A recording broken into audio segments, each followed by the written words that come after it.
कहानी से सीख में आप सभी का स्वागत है। प्रतिदिन कहानियों का आनंद लेने के आज की कहानी दान क्या है।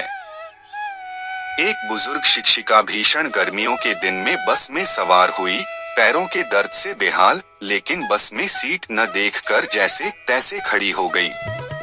कुछ दूरी ही तय की थी बसने की एक उम्रदराज औरत ने बड़े सम्मान पूर्वक आवाज दी, आ जाइए मैडम, आप यहाँ बैठ जाएं, कहते हुए उसे अपनी सीट पर बैठा दिया। खुद वो गरीब सी औरत बस में खड़ी हो गई। मैडम ने दुआ दी, बहुत बहुत धन्यवाद, मेरी बुरी हालत थी सच में। उस गरीब महिला के चेहरे पर एक सुकून भरी मुस्कान फैल गई। कुछ देर बाद शिक्षिका के पास वाली सीट खाली हो गई, लेकिन महिला ने एक और महिला को, जो एक छोटे बच्चे के साथ यात्रा कर रही थी और मुश्किल से बच्चे को ले जाने में सक्षम थी, को सीट पर बिठा दिया।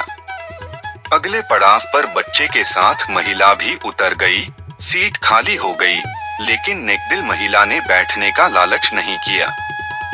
बस में चढ़े एक कमजोर बूढ़े आदमी को बैठा दिया जो अभी अभी बस में चढ़ा था।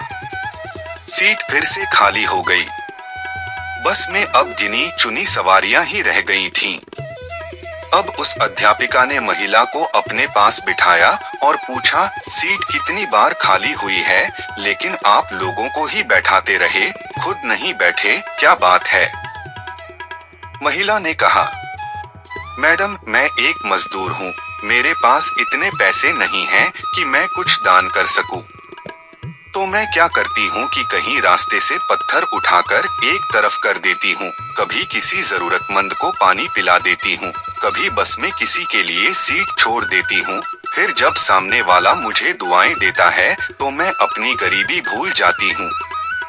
दिन भर की थकान दूर हो जाती है। और तो और जब मैं दोपहर में रोटी खाने के लिए बैठती हूँ ना बाहर बेंच पर, तो ये पंछी चिड़िया पास आके बैठ जाते हैं, रोटी डाल देती हूँ छोटे छोटे टुकड़े करके। जब वे खुशी से चिल्लाते हैं तो उन भगवान के जीवों को देखकर मेरा पेट भर जाता है। पैसा धेला न सही, सोचती हूँ दुआएं तो मिल ही जाती है ना मुफ्त में, फायदा ही है ना, और हमने लेकर भी क्या जाना है यहाँ से। शिक्षिका अवाक रह गई। एक अनपढ़ सी दिखने वाली महिला इतना बड़ा पाठ जो पढ़ा गई थी उसे। अगर दुनिया के आधे लोग ऐसी सोच को अपना लें तो धरती स्वर्ग बन जाएगी। दान धन से नहीं, मन से होता है।